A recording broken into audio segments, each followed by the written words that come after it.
evening's presentation. So we're going to talk about something called Back from the Brink, which is a national grassroots movement advocating practical policy steps to reduce the risk of nuclear war and hopefully prevent it entirely. I don't know, some of you, I'm looking on but some of you were part of a Positive Peace Academy, which we held earlier in this year. There were Rotarians from Brookline, Cambridge, and Needham, and we had a 5-session academy led by a Kenyan Rotarian Peace Fellow, Dan Odaba, who some of you remember.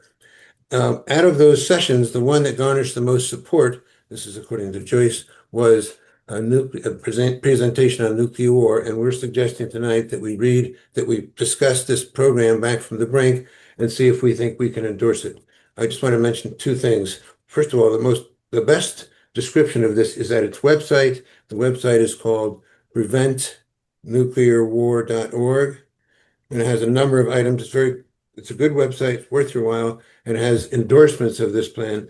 And I want to say the endorsements are extensive, and the three towns who've already been somewhat involved in this peace program that we've had to date are all listed as having support. The towns themselves, not the Rotarians, but the towns of having supported Back from the Brink. So we're in good company. Before I proceed any further, I just want to introduce as well, go back for a second, introduce those who've helped the program. Joyce Graff has helped so far get it going. She's an ex district general for Rotary. There, Richard Segan, who's head of the Peace and Conflict Resolution Group in Cambridge, in Brookline, sorry. And Candace, I don't know if Candace is on the call, but Candace Kramer, who's currently the president of Brookline Rotary, and lastly, Alan Nishami was very helpful in the IT part of it. So I'd like to actually get into the particulars of what this program is and the 5 steps. I think that's where we need to concentrate, and that's what we should have a discussion about. So at that point, Francis is going to take over that discussion. Thanks. I've been very pleased to be involved in the initial round of Positive Peace Academy discussions and was excited to see this particular issue come out of our discussions for further study. It is the one that, particularly in Rotary, we avoid, but it is the 800-pound elephant in the room. And unless we understand what the consequences are, we can't build positive peace. And so this particular presentation walks us through a little bit of a summary, and also we'll talk a little bit more about Back from the Brink as a movement, which you might want to participate in. So there's a clock that's used symbolically, but at this point we are about 57 seconds to doomsday. That is pretty close for, I would think that make people pretty uncomfortable. But on the other hand, we have some choices we can make, and as U.S. voters, we can influence our legislators, and we can call for the prevention of nuclear war, which means we would fundamentally change the U.S. nuclear weapons policy. By default, that would change everyone else's. So Back from the Brink was a grassroots, or still is a grassroots organization, but it began with many concerns. Some of them are single one-liners, like we're prepared to launch and fire fury on North Korea, who also, of course, has nuclear weapons. This shows in 2017, we were 2.5 minutes to midnight. So it's really moved quite a bit in that time. And so one of the groups that was established to bring together worldwide a coalition of nuclear weapons abolitionists is the International Campaign to Abolish Nuclear Weapons, ICAN. Back from the Brink is part of that group. You'll see here that ICANN also won the Nobel Peace Prize. But the most significant for us tonight is that Back from the Brink itself calls on the U.S. to renounce first use, to end sole presidential authority, which is what we have now, to end hair trigger alert, which we have. And so we, like a couple of other countries, have weapons pointed at each other, and they can be set off in just a matter of seconds. There are many examples also, I should say, of having near mistakes where a person misheard what someone else said or heard a sound that they thought warranted setting off a weapon. It didn't happen, but there's not only the danger of the president actually authorizing it, but there's also the danger of just making a mistake. So we would also cancel the budgets for the enhanced weapons. And we just, as you know, added quite a bit to the budget. And then following cleaning up our own house, we'd pursue global elimination. And those 5 goals are more or less the direction we'd like the conversation to go tonight. So focusing more on renouncing first use, on ending presidential authority, hair trigger alert, and canceling the enhanced weapons and pursuing global elimination. Let's just start with those first 4. And we do have, in Back from the Brink, we have a person who works with the U.S. Congress one-on-one to give them information and to persuade them to support a couple of bills and initiatives that are underway. What I'd like to do at this point is to open it up more for your questions and for us to move then to a couple of, just one second. Oops. To a couple of options, looking at resolutions that could be in the town, or could be in the federal legislation. We also have an issue pending with the governor in Massachusetts. I'll mention that in just a moment. And finally, looking at sample resolutions. Let's go back to the 5 goals and see where we are. What do you think you know about nuclear weapons? What do you think you don't know? What do you think people have already done? And what actions might be effective? Let's try some of those. And the floor is open. Just unmute yourself and speak up. There are just a few of us. There have been discussions about the first, that is renouncing first use. I know that Biden mentioned it and entertained it, as did Obama. And it makes sense, because if no one's going to use first, then no one's going to use it. So I think it makes sense. Well, Biden, it was Obama, I think, who had the discussion about not firing a nuclear weapon at a country who didn't have nuclear weapons, but no one has said that they wouldn't use it first. actually, China has a no first use of policy. Do they? Good. So there are examples, and it's an important thing. I think going back a little bit to understand what got me interested was actually sitting through a talk about nuclear weapons, which I must confess, until I was listening to the speaker, I thought were necessary. I didn't think there was any way around it. But when I understood the consequences, then I thought, we simply can't let it happen. There's nothing, there are 2 things. One is, in medical schools, no one is prepared in any way to deal with the injuries that would come with nuclear weapons. Because first of all, there won't be any infrastructure. Secondly, there's nothing left to recover because the body begins to melt and vaporize.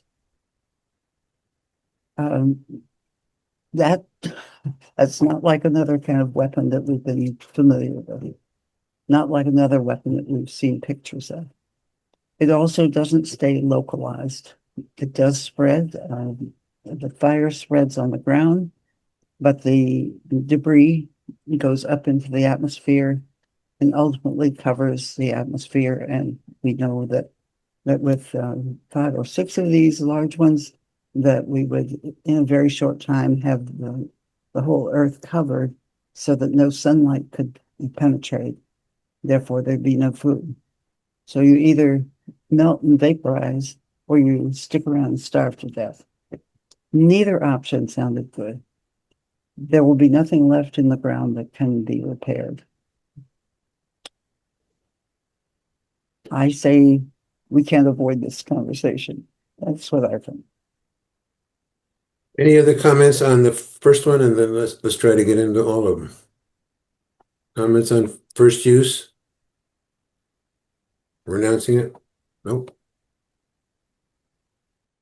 Personally, it feels like it makes perfect sense to say, I'm not going to use it first, but we are prepared to respond. I don't see any reason why not to say that. What are the arguments that people are using for the need to have the permission, if you will, to use it first? I think the argument is simply one of aggression, that we would be, whoever sends it off is hoping to win a war. They couldn't be, they're not going to win the war, because if we set up a nuclear war, a generalized nuclear war, it's all over. But I think that's the goal, to get the gun on your enemy, get the first shot. Well, yeah, but you win the battle and lose the war, because Yeah. if we lose the planet, then what have we gained? I'm not for this. I'm just trying to think of an argument for it. That's it. You're right. I agree. So, Francis, do we know what people are saying about, no, I need to be able to act first if I feel that it's necessary? Well, we're in a place right now where it's very difficult to have an actual discussion about this particular issue.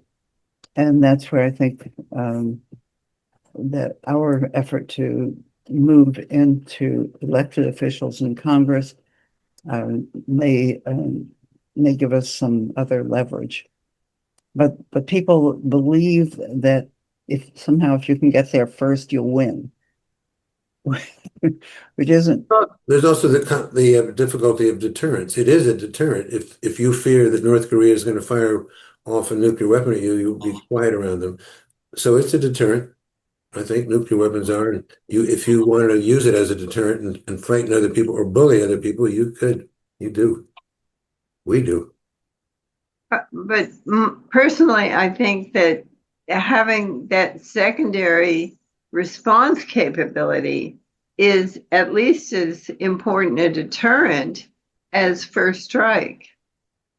I agree, and I think the whole argument really is in that with current weaponry and delivery systems, it's submarines who travel unseen around the world, 14 of them with many, many nuclear weapons, that would really be able to take their time and get off as many weapons as they want to destroy the world, for that matter, several times over. So submarines alone could do it.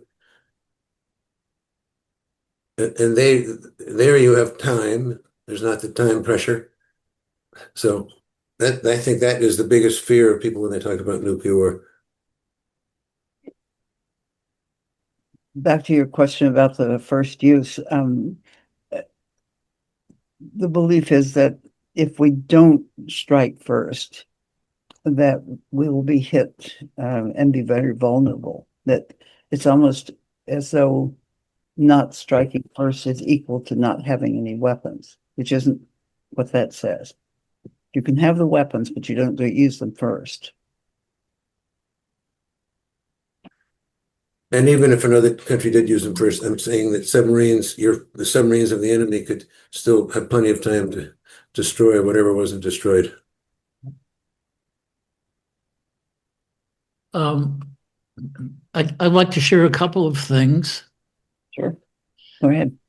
When I was in medical school over 60 years ago, we had to take a course about how to respond to a nuclear attack.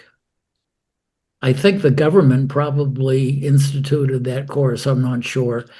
But to summarize it, they said, forget it. There's nothing that we can do after the attack. Everybody will either be dead, incapacitated, or anything we could use to help the patients would be wiped out. So first of all, that. Second of all, I heard President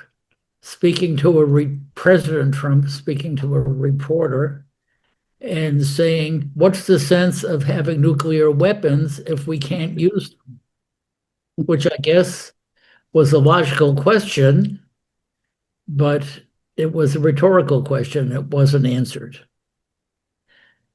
Third, I read in the Jerusalem Post today an article entitled, "We," meaning Israel, already have 2 nuclear bombs. Should we have a third? Now, I don't know whether whoever writes these articles really knows whether Israel has 2 nuclear weapons or not, but everybody seems to agree that they have at least one. Mm-hmm. Another point is, I don't know, I heard President Trump say the other day, we're doing a wonderful thing in the war, and he did use the term war with Iran, wiping out their capacity to have nuclear weapons. Because if they get one, the very day they get it, they will use it. And my thought about that was, well, if they use it, at least to bomb Israel, the radiation will drift over to Iran. So that would be suicide. What would be the point of that? So to me, the whole thing is crazy. That's what I have to say. I completely agree with you on it's crazy. The actual estimate is that Israel has somewhere between 12 and 20 bombs, not just 2. And so, you know, in some ways, Well, at least they haven't used them. And the other countries, the only country that's ever used a nuclear bomb is the United States, and the ones that different countries have now are apparently many, many times more powerful than the one that was used to bomb Japan. yes. Right. They were kiloton bombs. That was the measurement for Japan, and now they're megaton, 1,000 times bigger. Mm-hmm. Can someone talk on the sole presidential authority, which we have?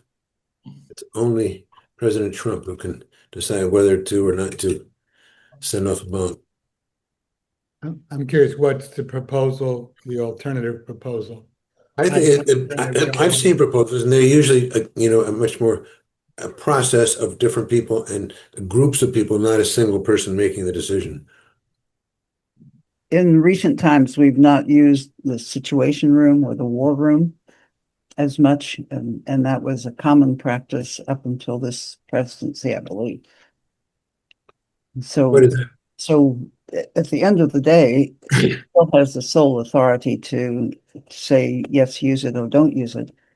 But usually there was more consultation, more people involved in the decision-making, more points of view. Less so now. Less so with Trump, yes. Yeah. But he doesn't convene people, and under Secretary Hedgepeth, we also don't see that Process. action. So, Well, I don't think he should have sole authority to tear down the White House, let alone blow up the whole world. I agree, but But that is what's there, and I think there that would be a specific action to focus on should you choose to as an individual to ask your legislator, ask other people to press for the end of sole presidential authority, no matter who's in the office. No one's you're under a very short time frame. There are a number of films that deal with this particular topic, and I think show how if a let's say a bomb has been launched to the United States and we want to retaliate, the number of minutes you have to make a decision about whether or not to, which direction to go, all those things have to be decided. And I, as far as we know right now, that all that ability to think together and to reason has ended, and so we're dealing with sole presidential authority right now. Francis, are you aware of whether anybody has introduced a measure in Congress to change that? Yes, there are a couple of bills which are all detailed on the Back from the Brink website that will show the text of those and what's requested, and then what the progress is, which legislators have signed on, and where they are in the whole process of getting that approved. Yeah, it was Ted Lieu, I think he's a representative from California, and I think it was Markey, who have a bill saying just that, no first use. Mhm. And that one, I believe, does that one include no ending the sole presidential authority? Or is that? That's what it's about. That's what it is. Yep, the goal. I think it's actually different. The no first use could retain, we could have presidential authority, but it would rule out the president himself or herself initiating an attack. Or being the sole person responsible for it. Yeah, yeah.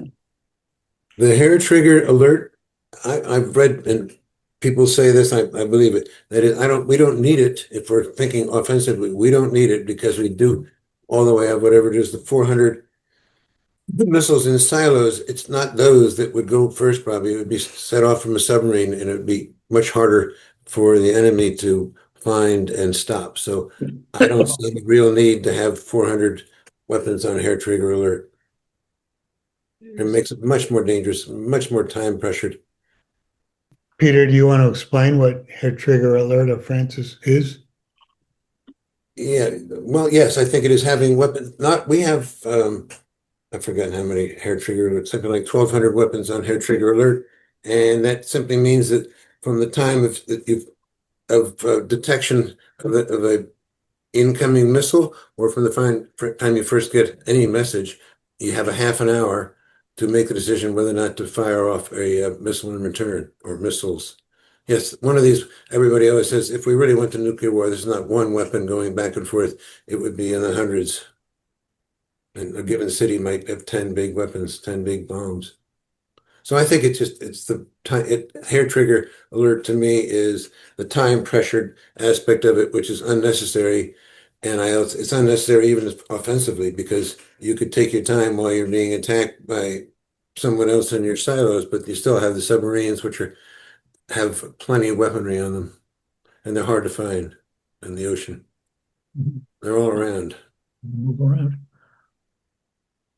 The enhanced weapons, nobody's discussed quantitatively, but it's a lot of money. I think it's $1.7 billion over 30 years, something like that. But it's a lot of money, and they're going to completely replace all the nuclear weapons and all the vehicles, the planes, the submarines, the silos that are currently there. And you might ask yourself why, but we're planning on doing it. And it's not necessarily more weapons, but they're going to be more sophisticated weapons, so they can do all kinds of zigging and zagging and avoid enemy weapons, etc.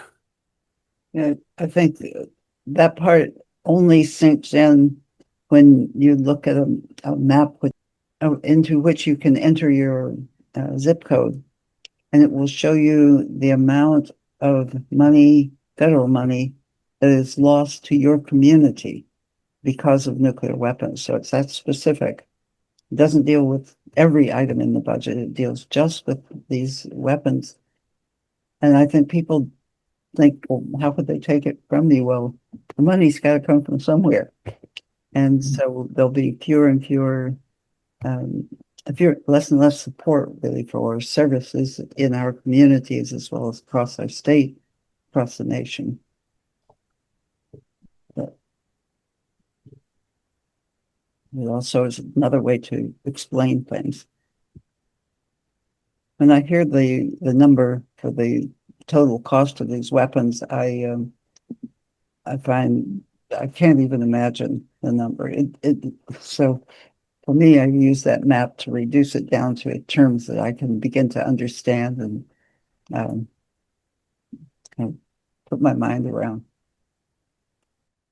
Several of the scenarios that show up in science fiction movies and such are based on a misinterpretation of something. You know, a cloud comes in the wrong direction, or some even a toy is launched and some sensor thinks that this is an attack, and so a response is prepared based on misinformation. And so I'm really concerned about the use of only artificial intelligence with a hair trigger kind of system.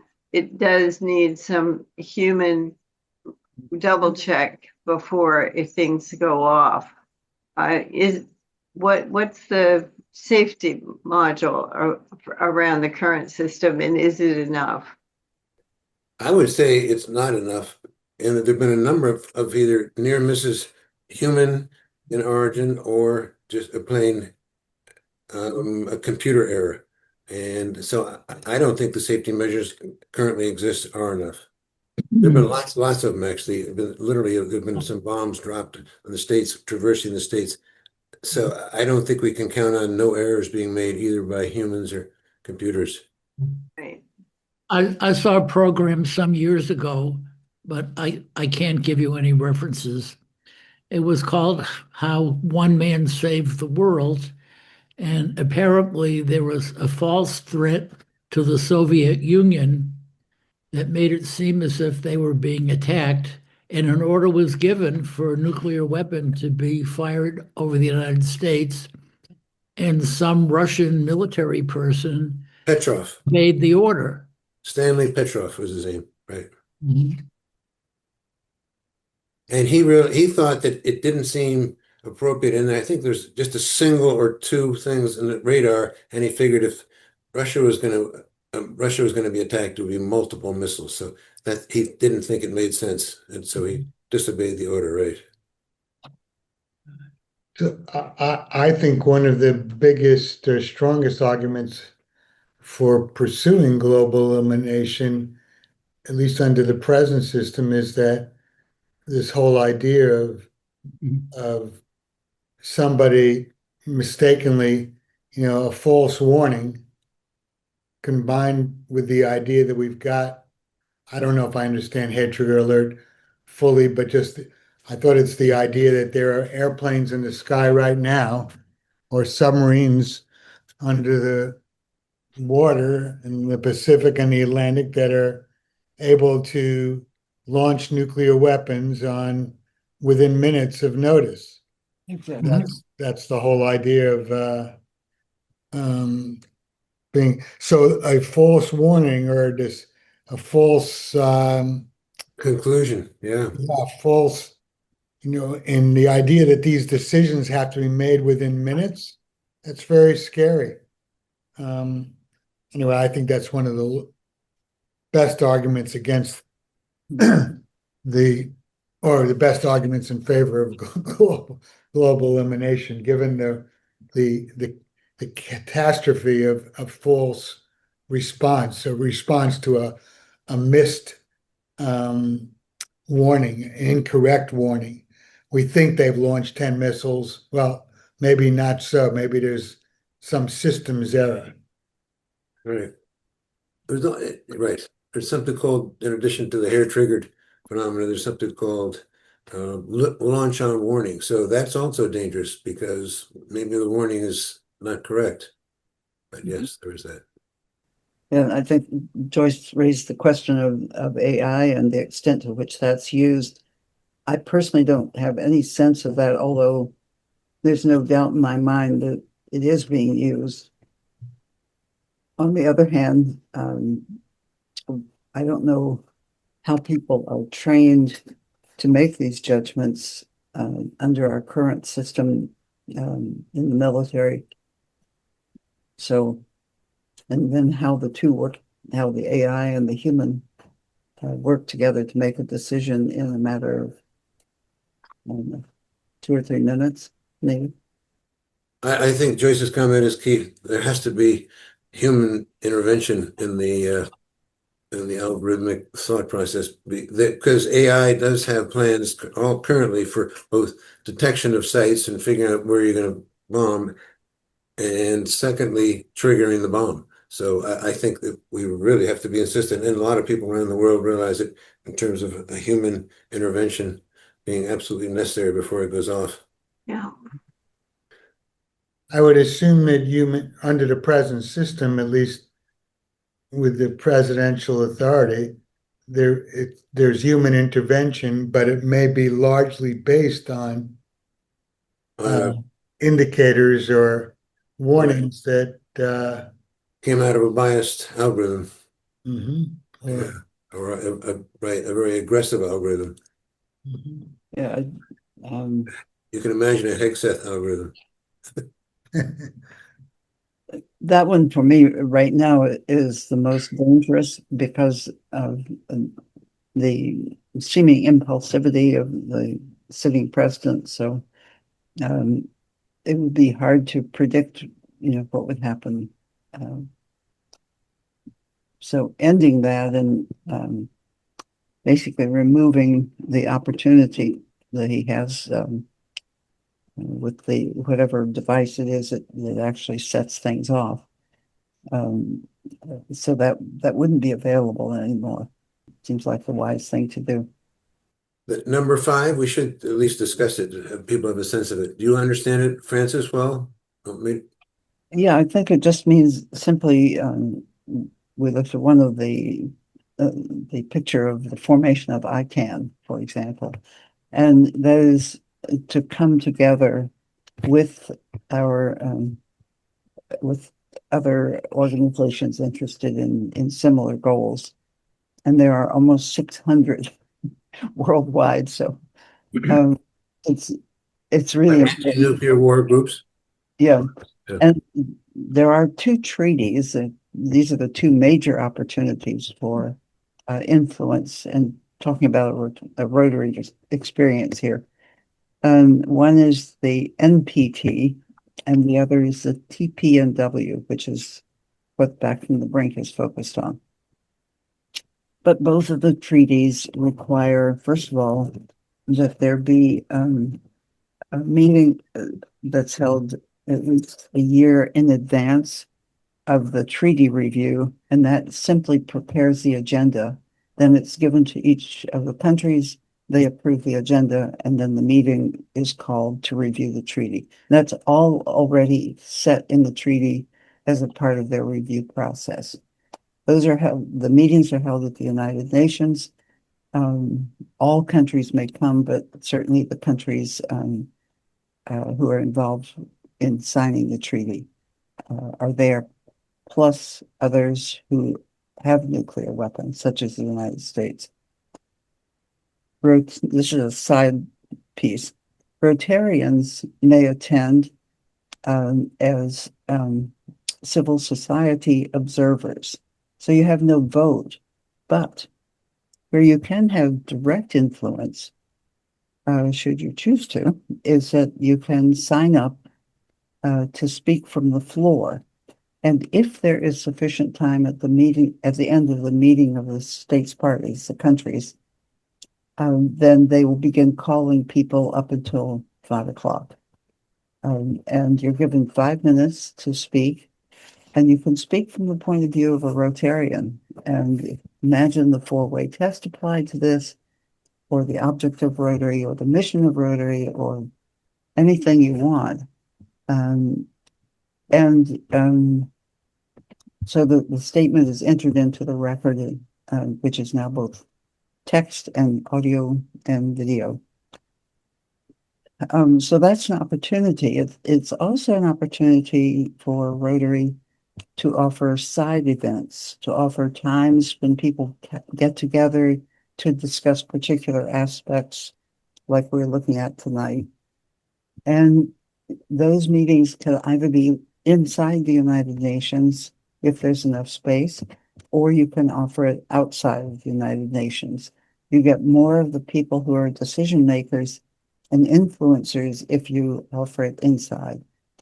We've offered several of these over the last 5 or 6 years, and they're all focused on convening people, getting people together to talk so that we can pursue all this together.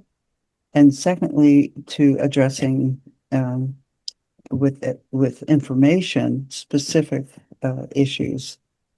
And those are a variety of topics, and you can be guided more or less by seeing the agenda and seeing the things that are on the state's parties' minds, and then picking up and using that as an educational opportunity for everyone to come together and to exchange ideas in an informal setting that's within the formal setting, but it's not something that's recorded, for example.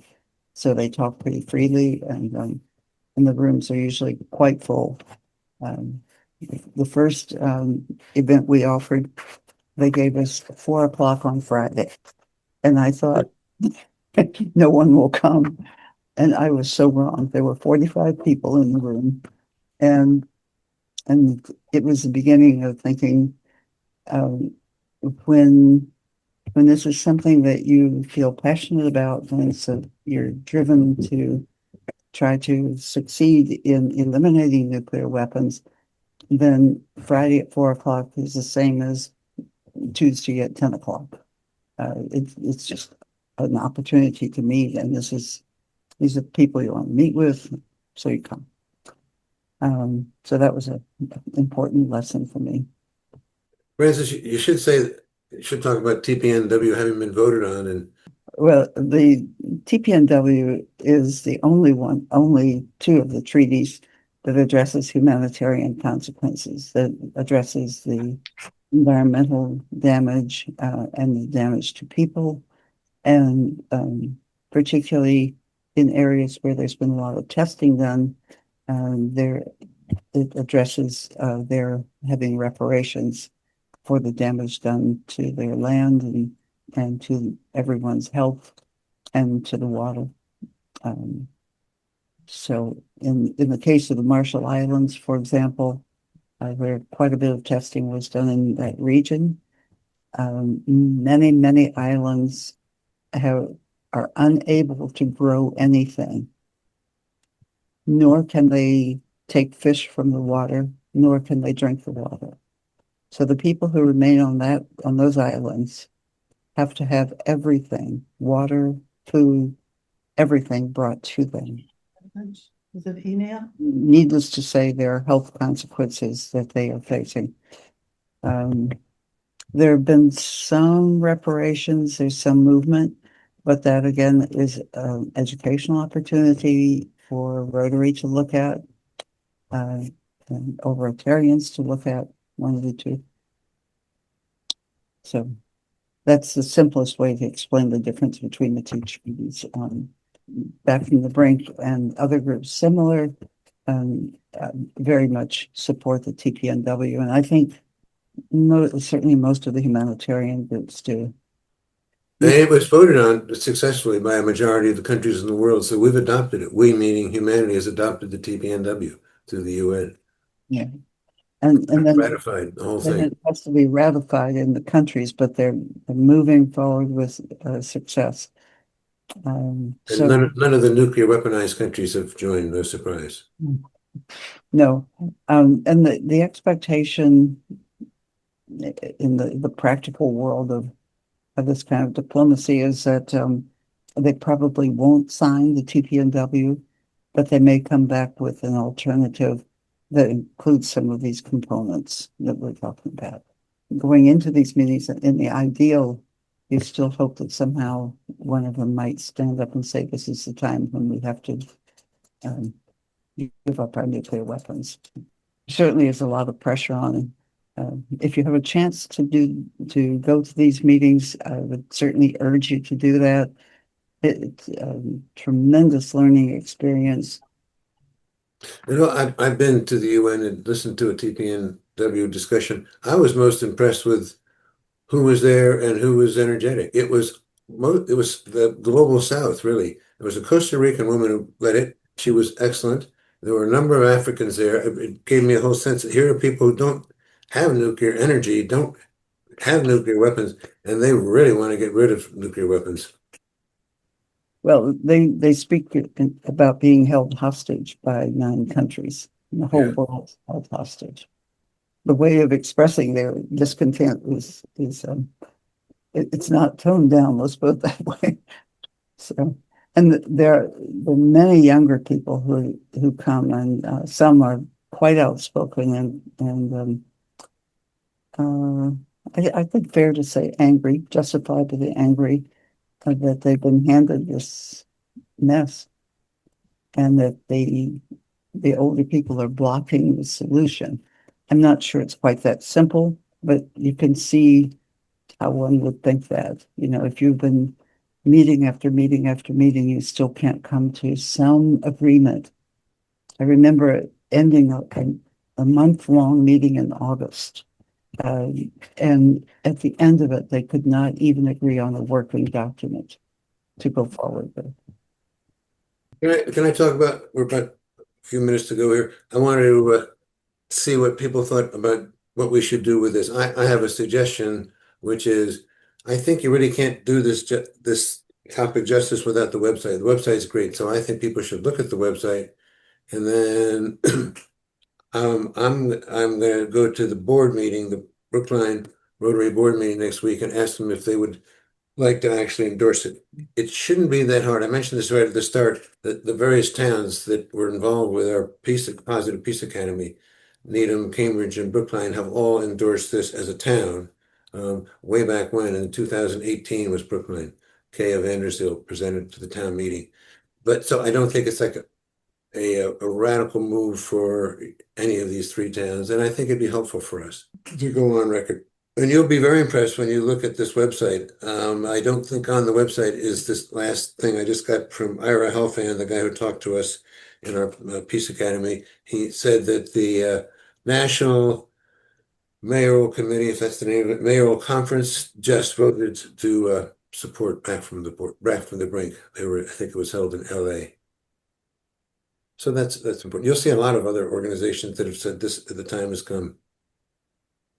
Not many Rotary clubs, actually. That's listed there. I think it's a chance for us to do it in Rotary.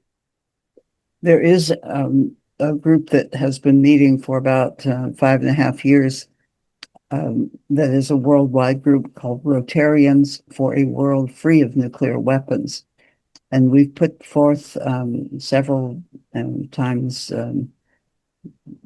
basically the same resolution, tweaked a little bit each time, to the Council on Resolutions. And then it would go to the Council on Legislation if passed.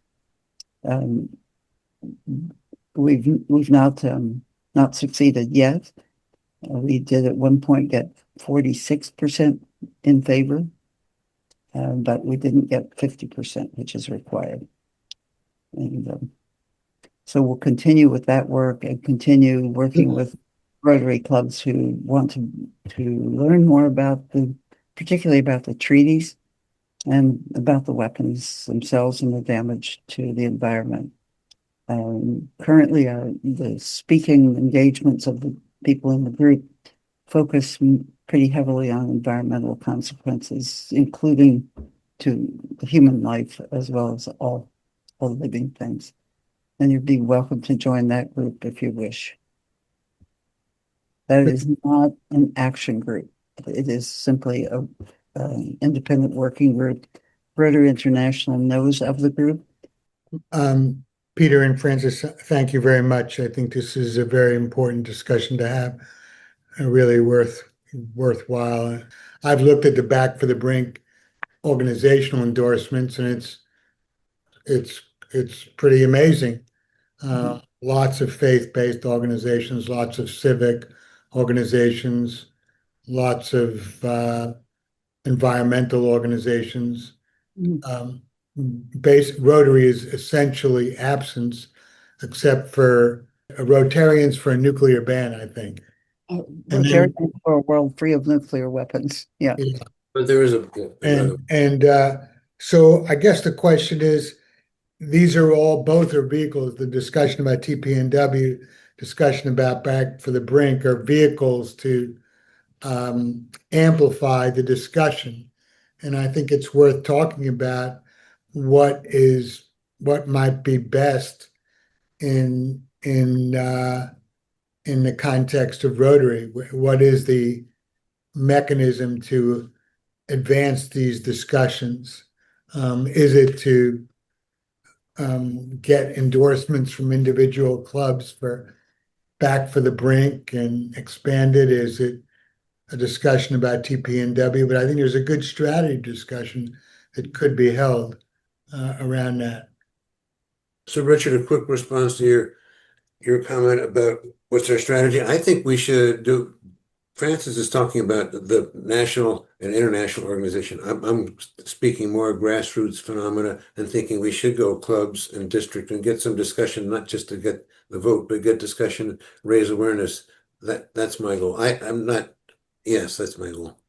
I don't disagree. I actually agree, but I think that strategy is worth talking about for a half hour, 45 minutes. I agree. With some of the people in this room in terms of the pros and cons and what the best approaches might be. So I think it's a good discussion to have. That's all I was suggesting.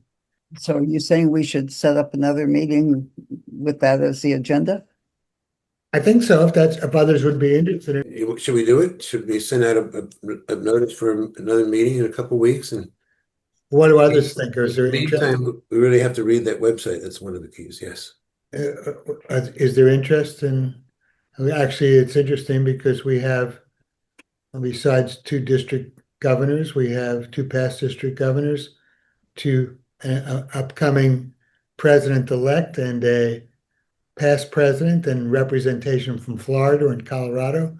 What do others think in terms of, should we pursue this discussion? Interest?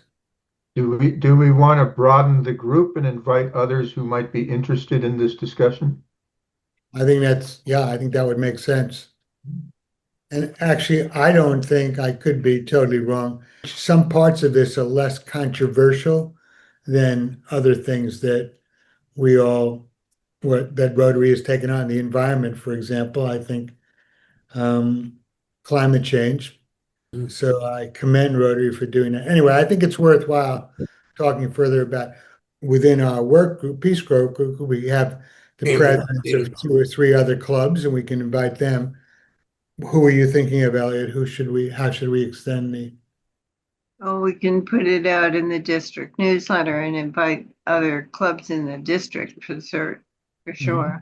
That'd be great. Well, my final comment is thank you very much for everybody for attending it. It's an exciting topic. I'm actually very, very excited about the Back from the Brink program. It seems very practical and it's got a lot of adherence. So I think Rotary has a lot of room to grow in this. So I'm excited by it. And it's a very necessary project.